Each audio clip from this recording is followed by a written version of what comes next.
ನಿಮ್ಮ ಹಳೆಯ ಚಿನ್ನದ ಒಡವೆನ ಅಧಿಕ ಬೆಲೆಗೆ ಮಾರಬೇಕೆ? ಆಟಿಕಾಗೆ ಕಾಲ್ ಮಾಡಿ 8880 ಅಟ್ಟಿಕಾ ಗೋಲ್ಡ್ ಕಂಪನಿ. ರಾಜ್ಯ, ದೇಶ, ಸಿನಿಮಾ, ಕ್ರೀಡೆಗಳಿಗೆ ಸಂಬಂಧಪಟ್ಟಂತ ಸುದ್ದಿಗಳನ್ನು ಒಂದೊಂದಾಗಿ ನೋಡ್ತಾ ಹೋಗೋಣ. ಬೆಂಗಳೂರಿನಲ್ಲಿ ಆಪರೇಷನ್ ಫುಟ್ಪಾತ್ 2.0 ಆರಂಭ ಆಗಿದೆ. ಕ್ವೀನ್ಸ್ ರಸ್ತೆಯಲ್ಲಿ ನೋಟಿಸ್ ಅಂಟಿಸುವ ಮುಖೇನ ಕ್ಲೀನ್ ಫುಟ್ಪಾತ್ ಅಭಿಯಾನಕ್ಕೆ ಸಚಿವ ಕೃಷ್ಣ ಬೈರೇಗೌಡರು ಚಾಲನೆಯನ್ನ ಕೊಟ್ಟಿದ್ದಾರೆ. ಹಲವು ದಿನಗಳಿಂದ ಒಂದೇ ಸ್ಥಳದಲ್ಲಿ ನಿಂತಿರುವ ವಾಹನಗಳಿಗೆ ನೋಟಿಸ್ ನೀಡಲಾಗಿದೆ. ಫುಟ್ಪಾತ್ ಹಾಗೂ ರಸ್ತೆ ಬದಿಯಲ್ಲಿ ನಿಲ್ಲಿಸಿರುವ ಅನಾಥ ವಾಹನಗಳನ್ನು ತೆರವುಗೊಳಿಸುವ ಮುಖೇನ ಟ್ರಾಫಿಕ್ ಸಮಸ್ಯೆಗೆ ಕಡಿವಾಣ ಹಾಕುವುದಕ್ಕೆ ಕ್ರಮ ಕೈಗೊಳ್ಳಲಾಗಿದೆ. ಬೆಂಗಳೂರಿನ 5 ನಗರ ಪಾಲಿಕೆ ವ್ಯಾಪ್ತಿಗಳಲ್ಲಿ ಜಿಬಿಎ ಅಧಿಕಾರಿಗಳು ತೆರವು ಕಾರ್ಯಾಚರಣೆ ನಡೆಸಿದ್ದಾರೆ. ಇನ್ನು 7 ದಿನಗಳ ಒಳಗೆ ವಾಹನಗಳನ್ನು ತೆರವು ಮಾಡದಿದ್ದರೆ ಹರಾಜು ಪ್ರಕ್ರಿಯೆ ನಡೆಸಲಾಗುವುದು ಅಂತ ಎಚ್ಚರಿಕೆ ನೀಡಲಾಗಿದೆ.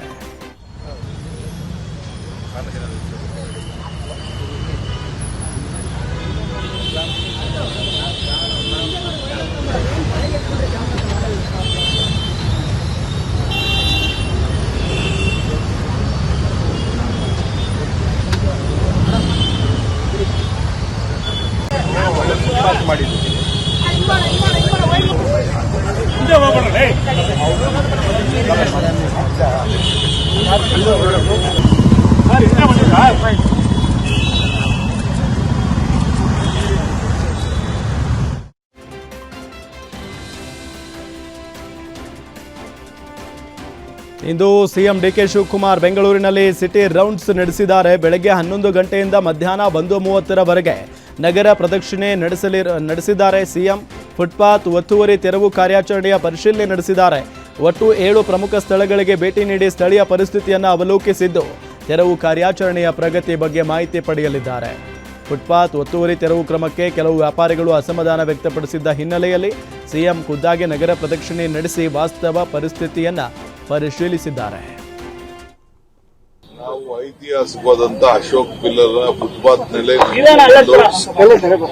ನಾವು ಪ್ರೆಸ್ ಕಾನ್ಫರೆನ್ಸ್ ಮಾಡ್ತಾ ಇದೀವಿ. ನಾನು ಕೃಷ್ಣ ಬೈರೇಗೌಡರು ಮತ್ತು ನಮ್ಮ ಉದಯ್ 3 ಜನ ಮತ್ತು ನಮ್ಮ ಜಿಬಿಎ ಕಮಿಷನರ್ ಮಾಡ್ತಾ ಇದೀವಿ.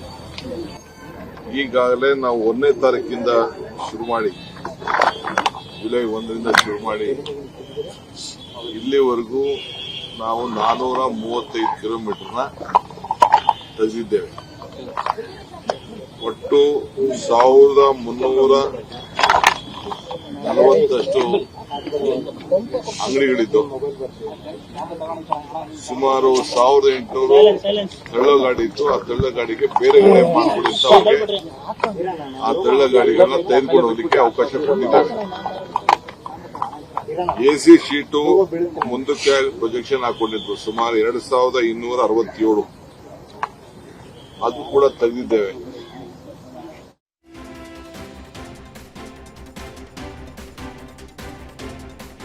ಕೃಷ್ಣ ಬೈರೇಗೌಡರ ನೇತೃತ್ವದಲ್ಲಿ ಫುಟ್ಪಾತ್ ಕಾರ್ಯಾಚರಣೆ ನಡೀತಾ ಇರುವ ವಿಚಾರಕ್ಕೆ ಸಿಎಂ ಡಿಕೆ ಶಿವಕುಮಾರ್ ಪ್ರತಿಕ್ರಿಯೆ ನೀಡಿದ್ದಾರೆ. ಬೆಳಗಾವಿಯಲ್ಲಿ ಮಾತನಾಡಿದ ಅವರು, ಕೃಷ್ಣ ಬೈರೇಗೌಡರ ನೇತೃತ್ವದಲ್ಲಿ ಫುಟ್ಪಾತ್ ತೆರವು ನಡೀತಾ ಇದೆ. ಟ್ರಾಫಿಕ್ ಸಮಸ್ಯೆ ಹಿನ್ನೆಲೆ ಹಿಂದೆಯೇ ತೆರವಿಗೆ ನಿರ್ಧಾರ ಮಾಡಿದ್ವಿ. ಬೆಂಗಳೂರು ಸಚಿವನಾಗಿದ್ದಾಗ ಎಲ್ಲಾ ಪಕ್ಷದ ಶಾಸಕರ ಜೊತೆಗೂ ಚರ್ಚೆ ಮಾಡಿದ್ದೆ.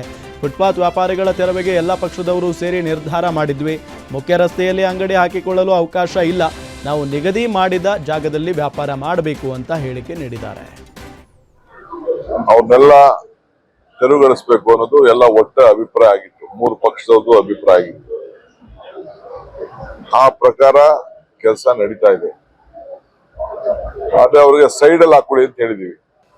ನಾವೇನು ನಿಗದಿ ಮಾಡ್ತೀವಿ ರೋಡ್ಗಳು ಅಲ್ಲಿ ಅವ್ರು ಇಟ್ಕೊಳ್ಳಿ. ಅವ್ರಿಗೆ ನಾವೇನು ಯಾರಿಗೂ ಹೊಟ್ಟೆ ತೊಂದರೆ ಮಾಡ್ಬೇಕು ಅಂತಿಲ್ಲ. ಬೀದಿ ವ್ಯಾಪಾರಿಗಳು ಇರಬೇಕು. ಆದ್ರೆ ಹಂಗಂತ ಮೇನ್ ರೋಡ್ ಅಲ್ಲಿ ಹಾಕೊಂಡು ಕವರ್ ಹಾಕೊಂಡು ಮಾಡಕ್ಕೆಲ್ಲ ಆಗಲ್ಲ. ಯಾಕೆಂದೆಲ್ಲ ಸುಪ್ರೀಂ ಕೋರ್ಟ್ ಅಲ್ಲಿ ಕ್ಲಿಯರ್ ಆಗಿ ನಮ್ಗೆ ಡೈರೆಕ್ಷನ್ಸ್ ಇದೆ. ಸೊ ಕೋರ್ಟ್ ಪಾಲನೆನೂ ಮಾಡ್ಬೇಕು, ಜನರ ಅಭಿಪ್ರಾಯನೂ ಕೇಳಬೇಕು. ಸೊ ಅದಕ್ಕೆ ನಾವು ಈ ತೀರ್ಮಾನ ಮಾಡ್ತಾ ಇದ್ವಿ. ಮುಂದಕ್ಕೆಲ್ಲ ಸ್ವಲ್ಪ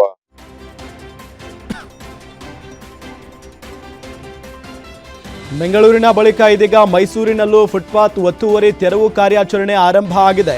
ಮೈಸೂರು ಮಹಾನಗರ ಪಾಲಿಕೆ ವಲಯ 5ರ ವ್ಯಾಪ್ತಿಯಲ್ಲಿ ಜೆಸಿಬಿ ಘರ್ಜಿಸಿದ್ದು ಫುಟ್ಪಾತ್ ಮೇಲೆ ನಿರ್ಮಿಸಲಾಗಿದ್ದ 30ಕ್ಕೂ ಹೆಚ್ಚು ಅನಧಿಕೃತ ಅಂಗಡಿಗಳನ್ನು ತೆರವುಗೊಳಿಸಲಾಗಿದೆ. ಕೆಆರ್ಎಸ್ ರಸ್ತೆಯಲ್ಲಿ ಅಕ್ರಮವಾಗಿ ನಿರ್ಮಿಸಲಾಗಿದ್ದ ಪೆಟ್ಟಿ ಅಂಗಡಿಗಳು, ಶೆಡ್ಗಳು, ತಳ್ಳುವ ಗಾಡಿಗಳು ಹಾಗೂ ಜಾಹೀರಾತು ಫಲಕಗಳನ್ನು ತೆರವು ಮಾಡಲಾಗಿದೆ. ಬೆಂಗಳೂರು ಬಳಿಕ ಮೈಸೂರಿನಲ್ಲೂ ಅಧಿಕಾರಿಗಳು ಫೀಲ್ಡ್ಗೆ ಇಳಿದಿದ್ದು ಸಾರ್ವಜನಿಕರ ಸಂಚಾರಕ್ಕೆ ಅಡ್ಡಿಯಾಗ್ತಾ ಇರುವ ಒತ್ತುವರಿಗಳ ವಿರುದ್ಧ ಕಾರ್ಯಾಚರಣೆ ಮುಂದುವರೆಸಿದ್ದಾರೆ.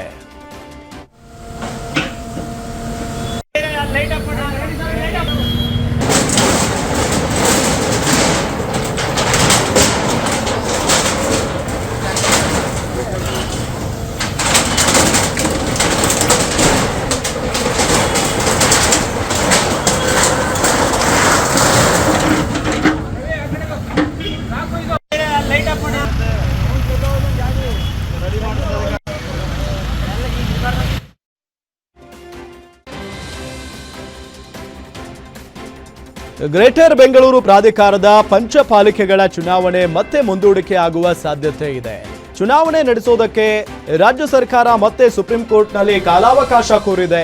5 ಬೆಂಗಳೂರು ನಗರ ಪಾಲಿಕೆಗಳಿಗೆ ನಡೆಯಬೇಕಾಗಿರುವ ಚುನಾವಣೆಯನ್ನ 2026 ಆಗಸ್ಟ್ 31 ಒಳಗೆ ಪೂರ್ಣಗೊಳಿಸುವಂತೆ ಸುಪ್ರೀಂ ಕೋರ್ಟ್ ಸೂಚನೆ ಕೊಟ್ಟಿತ್ತು.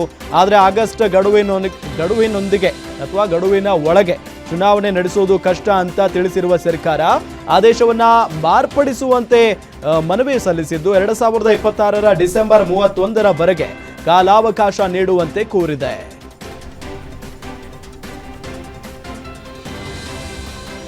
ಜಿಬಿಎ ಚುನಾವಣೆಗೆ ಕಾಲಾವಕಾಶ ಕೇಳಿದ ವಿಚಾರ ಸಿಎಂ ಡಿಕೆ ಶಿವಕುಮಾರ್ ಪ್ರತಿಕ್ರಿಯೆ ಕೊಟ್ಟಿದ್ದಾರೆ.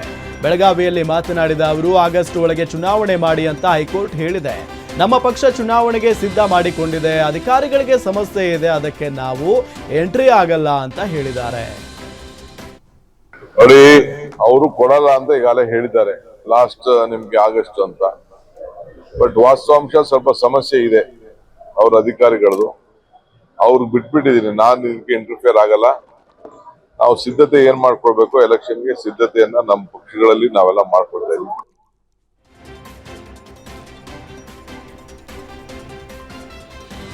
ಜಿಬಿಎ ಚುನಾವಣೆ ಮುಂದೂಡಿಕೆಗೆ ಮೇಲ್ಮನವಿ ವಿಚಾರಕ್ಕೆ ಛಲವಾದಿ ನಾರಾಯಣಸ್ವಾಮಿ ಗುಡುಗಿದ್ದಾರೆ. ಬೆಂಗಳೂರಿನಲ್ಲಿ ಮಾತನಾಡಿದ ಅವರು, ಕೋರ್ಟ್ ಆದೇಶವನ್ನ ಸರ್ಕಾರ ಗೌರವಿಸಬೇಕು.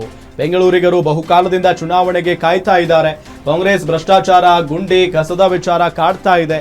ಜಿಬಿಎ ಚುನಾವಣೆ ಮಾಡಿ ಗೆಲ್ಲೋದಕ್ಕೆ ಸಾಧ್ಯ ಇಲ್ಲ ಅಂತ ಮುಂದೂಡಿಕೆ ಸಂಚು ಹಾಕಿದೆ. ಎಸ್ಐಆರ್ ನೆಪ ಇಟ್ಕೊಂಡು ತಡೆಗೆ ಮುಂದಾಗಿದ್ದಾರೆ ಅಂತ ಛಲವಾದಿ ನಾರಾಯಣಸ್ವಾಮಿ ಅವರು ಕಿಡಿಕಾರಿದ್ದಾರೆ. ಕಂಟಕಗಳಿದೆ. ಮೊದಲನೇದು ಅಭಿವೃದ್ಧಿ ಶೂನ್ಯ, ಎರಡನೇದು ಮಳೆ ಬಂದರೆ ಓಟ್ಗಳಲ್ಲಿ ಓಡಾಡಬೇಕು, ಮೂರನೇದು ಗುಂಡಿ ಬಿದ್ದ ಬೆಂಗಳೂರು, ಭ್ರಷ್ಟಾಚಾರ, ಕಸ, ಅನೇಕ ವಿಚಾರಗಳು ಹೀಗೆ ಅವರನ್ನು ಕಾಡ್ತಾ ಇವೆ. ಆ ಕಾರಣದಿಂದ ಇವು ಏನು ಮಾಡಿದ್ರು ಸರ್ಕಾರ ಅಂದ್ರೆ, ನಾವು ಯಾವುದೇ ಕಾರಣಕ್ಕೆ ಬೆಂಗಳೂರಿನಲ್ಲಿ ಚುನಾವಣೆ ಮಾಡಿ ನಮ್ಮ ಪಕ್ಷ ಗೆಲ್ಲಲಿಕ್ಕೆ ಸಾಧ್ಯ ಇಲ್ಲ. 5 ತುಂಡುಗಳಾಗಿ ಮಾಡಿಬಿಟ್ರೆ ಯಾವುದೋ ಒಂದೆರಡಾದ್ರೂ ನಾವು ಗೆದ್ರೆ ನಮ್ಮದು ಕೂಡ ರೆಪ್ರೆಸೆಂಟೇಷನ್ ಇದೆ ಅಂತ ಹೇಳಿ ಹೇಳ್ಕೊಳ್ಬಹುದಲ್ಲ ಅನ್ನೋ ಕಾರಣಕ್ಕೆ ಕೆಂಪೇಗೌಡರ ನಾಡನ್ನ 5 ತುಂಡುಗಳು ಮಾಡಿದ್ರು. ಚುನಾವಣೆಗೆ ಈಗಲೂ ಹೋದ್ರು ಒಂದು ಗೆಲ್ಲೋದು ಕಷ್ಟ ಇದೆ, ಒಂದನ್ನಾದ್ರೂ ಗೆಲ್ಲಬಹುದಾಗಿತ್ತು, ಅದು ಕಷ್ಟ ಇದೆ ಅಂತ ಈಗ ಅನಿಸಿದ ಮೇಲೆ ಹೋಗ್ಲಿ ಈಗ 2 ಮಾಡೋಣ ಅಂತೇಳಿ ಈಗ ಮತ್ತೆ ಅವರದ್ದು ಮರುಚಿಂತನೆ ನಡೆದಿದೆ ಅಂತ ಗೊತ್ತಾಗಿದೆ. ಈ ಮಧ್ಯದಲ್ಲಿ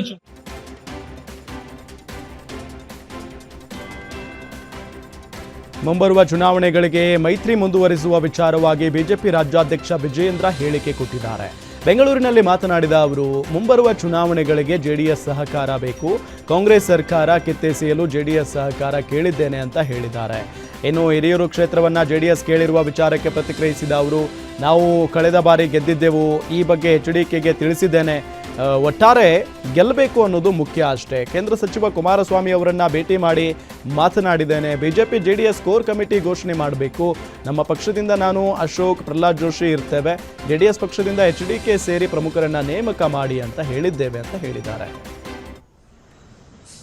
ಮುಂದಿನ ದಿನಗಳಲ್ಲಿ ಕಿತ್ತು ಒಗಿಬೇಕು ಅಂತ ಹೇಳಿದ್ರೆ ಬಿಜೆಪಿ ಮತ್ತು ಜೆಡಿಎಸ್ ಮಧ್ಯೆ ಇನ್ನೂ ಹೆಚ್ಚು ಸಮನ್ವಯತೆಯಿಂದ ಕೆಲಸ ಮಾಡಬೇಕು ಅನ್ನೋ ವಿಚಾರವನ್ನು ಕೂಡ ನಾನು ಚರ್ಚೆ ಮಾಡಿದ್ದೇನೆ. ಹಾಗಾಗಿ ತತ್ಕ್ಷಣ ಬಿಜೆಪಿ ಮತ್ತು ಜೆಡಿಎಸ್ ಒಂದು ಕೋಆರ್ಡಿನೇಷನ್ ಕಮಿಟಿ ಅದನ್ನ ಘೋಷಣೆ ಮಾಡಬೇಕು. ಭಾರತೀಯ ಜನತಾ ಪಾರ್ಟಿ ಕಡೆಯಿಂದ ನಾನು ಅಂದ್ರೆ ರಾಜ್ಯದ ಅಧ್ಯಕ್ಷರು ಮಾನ್ಯ ಆರ್ ಅಶೋಕ್ ಅವರು ಮತ್ತೆ ಪ್ರಹ್ಲಾದ್ ಜೋಶಿಜಿ ಅವರು ನಾವಿರ್ತೇವೆ. ಜೆಡಿಎಸ್ ಕಡೆಯಿಂದ ತಾವು ಕೂಡ ಇರಬೇಕು ಮತ್ತು ಇನ್ನಿಬ್ಬರ ಹೆಸರನ್ನ ಸೂಚಿಸಬೇಕು ಅನ್ನೋ ಮನವಿಯನ್ನು ಕೂಡ ನಾನು ಮಾಡಿದ್ದೇನೆ. ಅವರು ಕೂಡ ಅದಕ್ಕೆಲ್ಲದಕ್ಕೂ ಕೂಡ ಸಹಮತವನ್ನ ವ್ಯಕ್ತಪಡಿಸಿದ್ದಾರೆ. ಇಲ್ಲ ನಾವು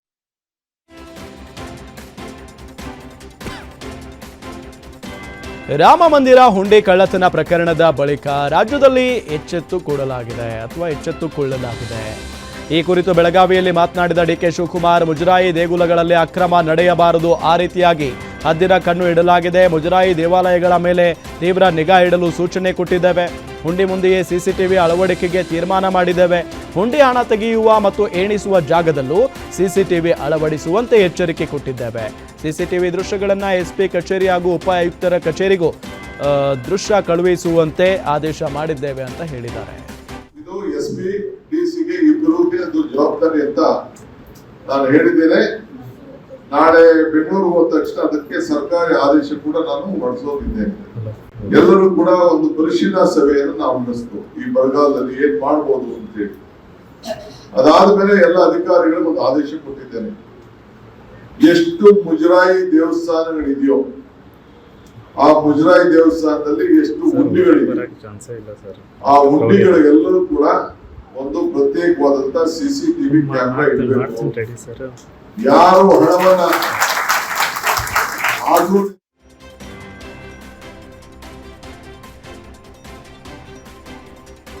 ವಿಶ್ವವಿಖ್ಯಾತ ಮೈಸೂರು ದಸರಾ ಆಚರಣೆಗೆ ಸಿದ್ಧತೆ ಆರಂಭವಾಗಿದೆ. ಸಿಎಂ ಡಿಕೆ ಶಿವಕುಮಾರ್ ನೇತೃತ್ವದಲ್ಲಿ ದಸರಾ ಆಚರಣೆಯ ಪೂರ್ವಭಾವಿ ಸಿದ್ಧತಾ ಸಭೆ ನಡೆಯಲಿದೆ. ಸಭೆಯಲ್ಲಿ ಮೈಸೂರು, ಮಂಡ್ಯ, ಕೊಡಗು ಹಾಗೂ ಚಾಮರಾಜನಗರ ಭಾಗದ ಶಾಸಕರು ಮತ್ತು ಸಂಸದರು ಭಾಗಿಯಾಗಲಿದ್ದಾರೆ. ರಾಜ್ಯದಲ್ಲಿ ಬರದ ಪರಿಸ್ಥಿತಿ ಇರುವ ಹಿನ್ನೆಲೆಯಲ್ಲಿ ಈ ಬಾರಿ ಅದ್ದೂರಿ ದಸರಾ ಆಚರಣೆಗೆ ಬ್ರೇಕ್ ಹಾಕಬೇಕೇ ಅಥವಾ ಸರಳವಾಗಿ ಆಚರಿಸಬೇಕೇ ಎಂಬ ಬಗ್ಗೆ ಸಭೆಯಲ್ಲಿ ಚರ್ಚೆ ನಡೆಯಲಿದೆ.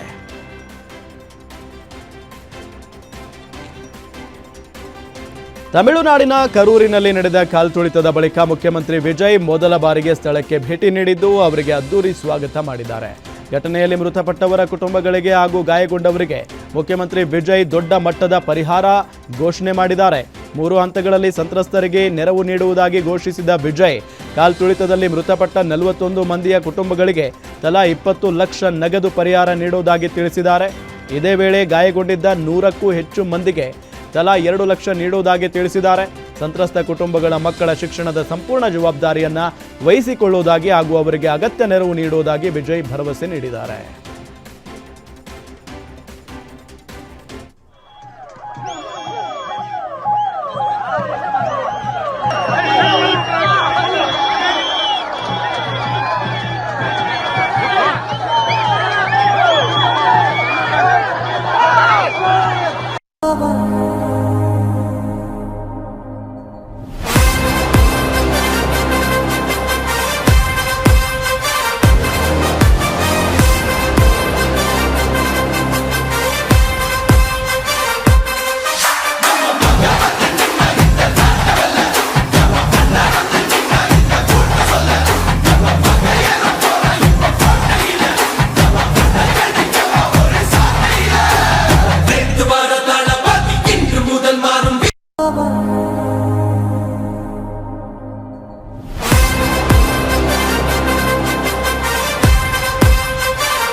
ತಮಿಳುನಾಡಿನ ಕರೂರಿನಲ್ಲಿ ನಡೆದ ಕಾಲ್ತುಳಿತದ ಬಳಿಕ ಮುಖ್ಯಮಂತ್ರಿ ವಿಜಯ್ ಮೊದಲ ಬಾರಿಗೆ ಸ್ಥಳಕ್ಕೆ ಭೇಟಿ ನೀಡಿ ಸಮಾವೇಶ ಉದ್ದೇಶಿಸಿ ಮಾತನಾಡಿದ್ದಾರೆ. ಭಾವುಕವಾಗಿ ಮಾತನಾಡಿದ್ದಾರೆ.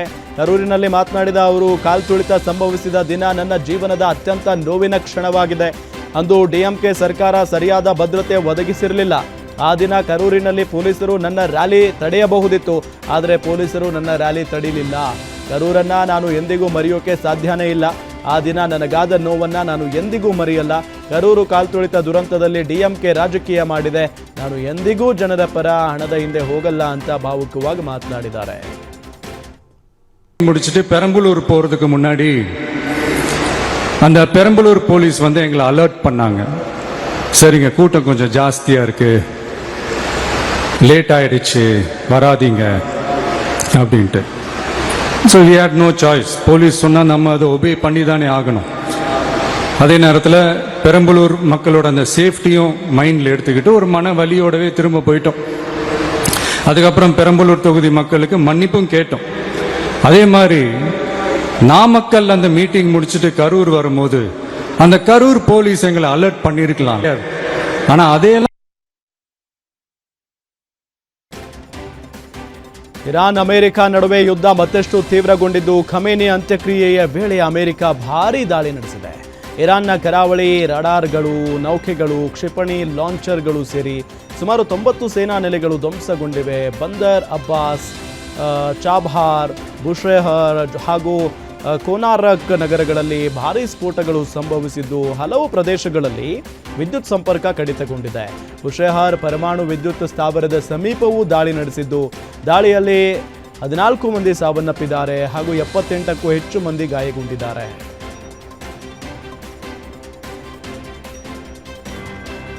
ಅಮೆರಿಕ ಅಧ್ಯಕ್ಷ ಡೊನಾಲ್ಡ್ ಟ್ರಂಪ್ ಹತ್ಯೆಗೆ ಇರಾನ್ ಭೀಕರ ಸ್ಕೆಚ್ ರೂಪಿಸಿದೆ ಅಂತ ಇಸ್ರೇಲ್ ಗುಪ್ತಚರ ಇಲಾಖೆ ಅಮೆರಿಕಕ್ಕೆ ಮಹತ್ವದ ಮಾಹಿತಿ ಹೊರಹಾಕಿದೆ.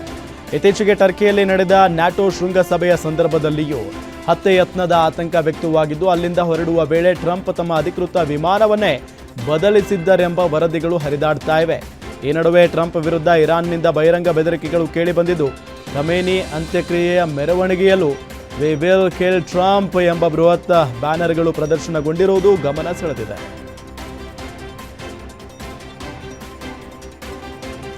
ಎಟಿಎಂಗೆ ಹಣ ತುಂಬಲು ತೆರಳುತ್ತಾ ಇದ್ದ ವಾಹನವನ್ನ ಅಡ್ಡಗಟ್ಟಿ ಕಿಡಿಗೇಡಿಗಳು ಕಿರಿಕ್ ಮಾಡಿರುವ ಘಟನೆ ಬನ್ನೇರುಘಟ್ಟ ಜಿಗಣಿ ಮುಖ್ಯ ರಸ್ತೆಯಲ್ಲಿ ನಡೆದಿದೆ. 1,79,00,000 ರೂಪಾಯಿ ಹಣವಿದ್ದ ವಾಹನ ಯೂ ಟರ್ನ್ ಪಡಿತಾ ಇದ್ದ ವೇಳೆ ಬೈಕ್ಗೆ ವಾಹನ ಟಚ್ ಆಯಿತು ಅಂತ ಗನ್ಮ್ಯಾನ್, ಚಾಲಕ ಮತ್ತು ಸಿಬ್ಬಂದಿ ಇದ್ದ ವಾಹನವನ್ನು ನಿಲ್ಲಿಸಿ ಕಿರಿಕ್ ಮಾಡಿದ್ದಾರೆ. ಇನ್ನು ಸ್ಥಳೀಯರು ಆಗಮಿಸ್ತಾ ಇದ್ದಂತೆ ಅಲ್ಲಿದ್ದ ಬೈಕ್ ಕಸಿದು ಪರಾರಿಯಾಗಿದ್ದಾರೆ.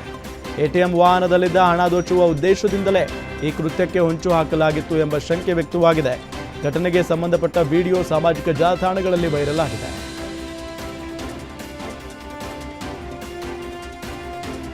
ಉತ್ತರ ಮತ್ತು ಪಶ್ಚಿಮದ ರಾಜ್ಯಗಳಲ್ಲಿ ಮುಂಗಾರು ಆರ್ಭಟ ಜೋರಾಗಿದೆ. ಮಹಾರಾಷ್ಟ್ರ, ದೆಹಲಿ, ಕೇರಳ, ಹಿಮಾಚಲ ಪ್ರದೇಶ, ಗುಜರಾತ್, ರಾಜಸ್ಥಾನ, ಅರುಣಾಚಲ ಪ್ರದೇಶ, ಕಾಶ್ಮೀರ ಸೇರಿದಂತೆ ಹಲವು ರಾಜ್ಯಗಳಲ್ಲಿ ಭರ್ಜರಿ ಮಳೆ ಸುರಿದಿದ್ದು, ಹಲವು ಕಡೆ ಭೂಕುಸಿತ ಉಂಟಾಗಿ ಆಸ್ತಿ ಪಾಸ್ತಿಗೆ ಭಾರಿ ಹಾನಿಯಾಗಿದೆ. ದೆಹಲಿಯಲ್ಲಿ ಭಾರಿ ಮಳೆಯಾಗ್ತಾ ಇದ್ದು ರಸ್ತೆಗಳೆಲ್ಲ ಜಲಾವೃತವಾಗಿವೆ. ರಾಜಸ್ಥಾನದ ಹಲವು ಕಡೆಗಳಲ್ಲಿ ವರುಣಾರ್ಭಟ ಜೋರಾಗಿದೆ. ಇನ್ನು ಭಾರಿ ಮಳೆಗೆ ಮಹಾರಾಷ್ಟ್ರ ತತ್ತರಿಸಿ ಹೋಗಿದೆ. ಉತ್ತರಾಖಂಡ್ನಲ್ಲೂ ಕಳೆದ 24 ಗಂಟೆಗಳಿಂದ ಭಾರಿ ಮಳೆ ಸುರಿತಾ ಇದ್ದು, ಹಲವೆಡೆ ಭೂಕುಸಿತ ಉಂಟಾಗಿ ಸಂಚಾರಕ್ಕೆ ಅಡ್ಡಿಯಾಗಿದೆ. ಉತ್ತರಾಖಂಡ್ನ 7 ಜಿಲ್ಲೆಗಳಿಗೆ ರೆಡ್ ಅಲರ್ಟ್ ಘೋಷಿಸಲಾಗಿದೆ. ಗಂಗಾ, ಯಮುನಾ ನದಿಗಳಲ್ಲಿ ನೀರಿನ ಮಟ್ಟ ಹೆಚ್ಚಿದ್ದು, ಸುತ್ತಮುತ್ತಲಿನ ಪ್ರದೇಶಗಳಲ್ಲಿ ಪ್ರವಾಹ ಪರಿಸ್ಥಿತಿ ನಿರ್ಮಾಣವಾಗಿದೆ. ಅರುಣಾಚಲ ಪ್ರದೇಶದಲ್ಲಿ ಭಾರೀ ಮಳೆಯಿಂದಾಗಿ ಪ್ರವಾಹ ಪರಿಸ್ಥಿತಿ ತಲೆದೂರಿದೆ. ಅಷ್ಟೇ ಅಲ್ಲದೆ 6 ಜಿಲ್ಲೆಗಳಲ್ಲಿ ಭೂಕುಸಿತ ಸಂಭವಿಸಿದೆ.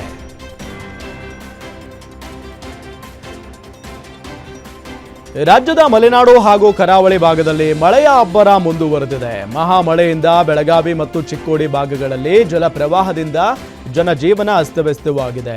ಈಗಾಗಲೇ ಹವಾಮಾನ ಇಲಾಖೆ ಮತ್ತೆ 8 ಜಿಲ್ಲೆಗಳಿಗೆ ಯೆಲ್ಲೋ ಅಲರ್ಟ್ ಘೋಷಿಸಿದ್ದು, ಬೆಳಗಾವಿ, ಉತ್ತರ ಕನ್ನಡ, ಉಡುಪಿ, ದಕ್ಷಿಣ ಕನ್ನಡ, ಶಿವಮೊಗ್ಗ, ಕೊಡಗು, ಹಾಸನ ಹಾಗೂ ಚಿಕ್ಕಮಗಳೂರಿನಲ್ಲಿ ಭಾರೀ ಮಳೆಯಾಗಲಿದೆ. ಮಳೆ ಹೆಚ್ಚಾಗುವ ಹಿನ್ನೆಲೆ ಸಾರ್ವಜನಿಕರು ಎಚ್ಚರಿಕೆಯಿಂದ ಇರುವುದಕ್ಕೆ ಸೂಚನೆ ಕೊಟ್ಟಿದ್ದಾರೆ. ಇನ್ನು ಮೀನುಗಾರರು ಸಮುದ್ರಕ್ಕೆ ಇಳಿಯದಂತೆ ಹಾಗೂ ಘಾಟ್ ರಸ್ತೆಗಳಲ್ಲಿ ಸಂಚರಿಸುವ ವಾಹನ ಸವಾರರು ಜಾಗ್ರತೆ ವಹಿಸುವಂತೆ, ಎಚ್ಚರಿಕೆಯಿಂದ ಇರುವಂತೆ ಹವಾಮಾನ ಇಲಾಖೆ ಮನವಿ ಮಾಡಿದೆ.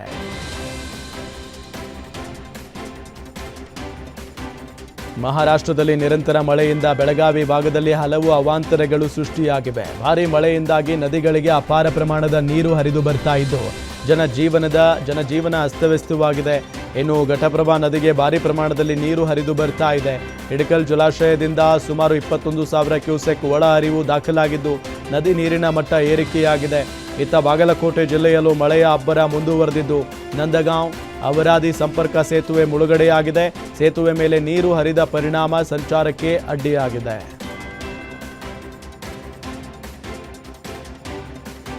ಕೃಷ್ಣಾ ನದಿಯಲ್ಲಿ ನೀರಿನ ಪ್ರಮಾಣ ಮತ್ತಷ್ಟು ಹೆಚ್ಚಳವಾಗಿದ್ದು ನದಿ ಪಾತ್ರದ ಜನರಲ್ಲಿ ಆತಂಕ ಹೆಚ್ಚಾಗಿದೆ. ಕಳೆದ 12 ಗಂಟೆಗಳಲ್ಲಿ 15,000 ಕ್ಯೂಸೆಕ್ ನೀರು ಹೆಚ್ಚಾಗಿದ್ದು ಇಂದು ಬಾಗಲಕೋಟೆ ಜಿಲ್ಲೆಯ ಜಮಖಂಡಿ ತಾಲೂಕಿನ ಹಿಪ್ಪರಗಿ ಡ್ಯಾಂಗೆ 1,34,000 ಕ್ಯೂಸೆಕ್ ನೀರು ಒಳಹರಿವು ದಾಖಲಾಗಿದೆ. ಡ್ಯಾಂನಿಂದ 1,33,000 ಕ್ಯೂಸೆಕ್ ನೀರನ್ನು ಹೊರಬಿಡಲಾಗ್ತಾ ಇದೆ.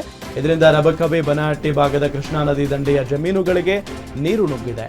ಕಬ್ಬು, ಮೆಕ್ಕೆಜೋಳ, ಸೋಯಾಬೀನ್ ಸೇರಿದಂತೆ ಹಲವು ಬೆಳೆಗಳು ಜಲಾವೃತವಾಗಿದ್ದು ಕಂಕನವಾಡಿ, ನಡುಗಡ್ಡೆ ರೈತರ ಬೆಳೆಗಳಿಗೂ ಹಾನಿಯಾಗಿದೆ. ತಗ್ಗು ಪ್ರದೇಶದ ನಿವಾಸಿಗಳಲ್ಲಿ ಆತಂಕ ಹೆಚ್ಚಾಗಿದೆ.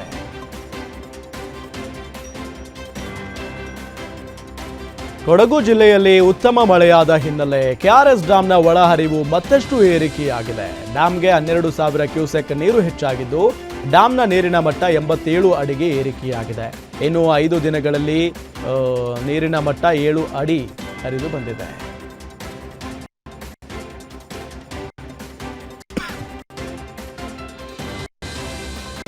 ಸಿಜೆ ರಾಯ್ ಆತ್ಮಹತ್ಯೆ ಪ್ರಕರಣದಲ್ಲಿ ತನಿಖೆ ವೇಳೆ ಮಹತ್ವದ ಅಂಶಗಳು ಬೆಳಕಿಗೆ ಬಂದಿವೆ. ಎಸ್ಐಟಿ ಅಧಿಕಾರಿಗಳ ತನಿಖೆಯಲ್ಲಿ ರಾಯ್ ಆತ್ಮಹತ್ಯೆಗೂ ಮುನ್ನವೇ ಈ ಬಗ್ಗೆ ಸಿದ್ಧತೆ ಮಾಡಿಕೊಂಡಿದ್ರು ಎಂಬ ಮಾಹಿತಿ ಪತ್ತೆಯಾಗಿದೆ.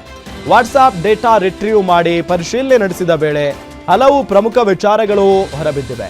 ಪೊಲೀಸರು 1 ಲಕ್ಷಕ್ಕೂ ಹೆಚ್ಚು ವಾಟ್ಸಾಪ್ ಚಾಟ್ಗಳನ್ನು ಪರಿಶೀಲಿಸಿದ್ದು ಆತ್ಮಹತ್ಯೆ ಬಗ್ಗೆ ರಾಯ್ ಮೊದಲೇ ನಿರ್ಧಾರ ಮಾಡಿಕೊಂಡಿದ್ರು ಅಂತ ತಿಳಿದಿದೆ. ಪೂರ್ವ ಯೋಜನೆಯಂತೆ ಗುಂಡು ಹಾರಿಸಿಕೊಂಡು ಆತ್ಮಹತ್ಯೆ ಮಾಡಿಕೊಂಡಿರುವ ಸಾಧ್ಯತೆ ಬಗ್ಗೆ ತನಿಖಾ ತಂಡ ದಾಖಲೆಗಳನ್ನು ಸಂಗ್ರಹಿಸಿದೆ. ರಾಯ್ ಆತ್ಮಹತ್ಯೆ ಪ್ರಕರಣಕ್ಕೆ ಸಂಬಂಧಪಟ್ಟಂತೆ ಕೆಲವು ಮಹತ್ವದ ದಾಖಲೆಗಳು ಪೊಲೀಸರ ಕೈ ಸೇರಿವೆ. ಮರಣೋತ್ತರ ಪರೀಕ್ಷೆ ವರದಿ ಹಾಗೂ ತಾಂತ್ರಿಕ ಸಾಕ್ಷ್ಯಗಳ ಆಧಾರದ ಮೇಲೆ ಇದು ಆತ್ಮಹತ್ಯೆ ಪ್ರಕರಣ ಅಂತ ದೃಢೀಕರಿಸಲಾಗಿದೆ.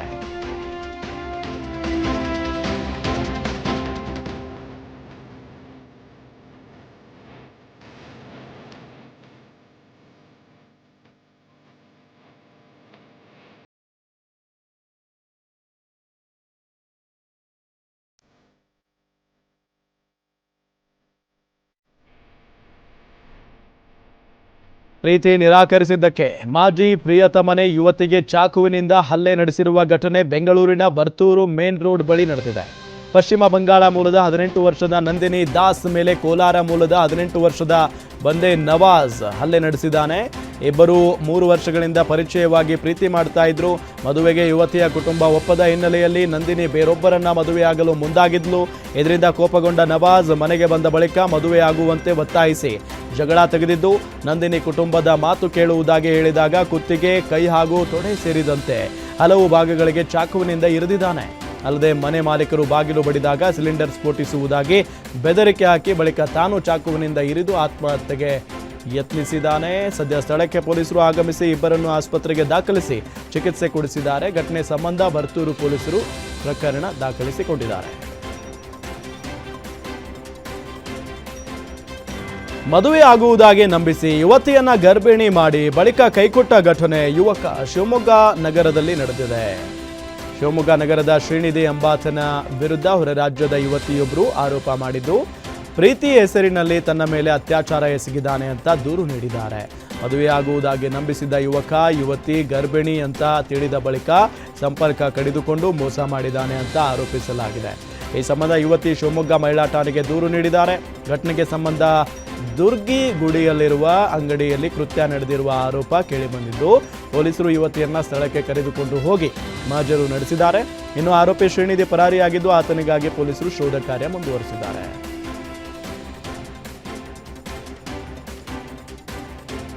ಸ್ಕೂಟಿಯಲ್ಲಿ ಹೋಗ್ತಿದ್ದ ಮಹಿಳೆಗೆ ಟಾಟಾ ಏಸ್ ಡ್ರೈವರ್ ಚುಡಾಯಿಸಿ ರ್ಯಾಗ್ ಮಾಡ್ತಾ ಹಿಂಬಾಲಿಸಿಕೊಂಡು ಬಂದು ಸ್ಕೂಟಿಗೆ ಡಿಕ್ಕಿ ಹೊಡೆದಿರುವ ಘಟನೆ ರಾಯಚೂರಿನ ಲಿಂಗಸುಗೂರು ಕಲಬುರಗಿ ಹೆದ್ದಾರಿಯಲ್ಲಿ ನಡೆದಿದೆ. ಡಿಕ್ಕಿ ರಭಸಕ್ಕೆ ಏಕಾಏಕಿ ರಸ್ತೆ ಪಕ್ಕಕ್ಕೆ ಉರುಳಿ ಬಿದ್ದಿದ್ದು, ಅಪಘಾತದಲ್ಲಿ ಗಂಭೀರ ಗಾಯಗೊಂಡ ಮಹಿಳೆಯನ್ನ ಸ್ಥಳೀಯ ಆಸ್ಪತ್ರೆಗೆ ದಾಖಲಿಸಲಾಗಿದೆ.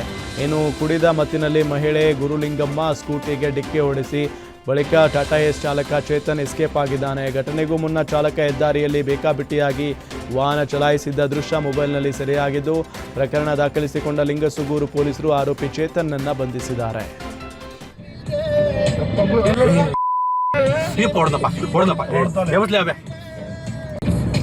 ನಮ್ಮ ಟರ್ನ್ ಬಂತಾಳೆ.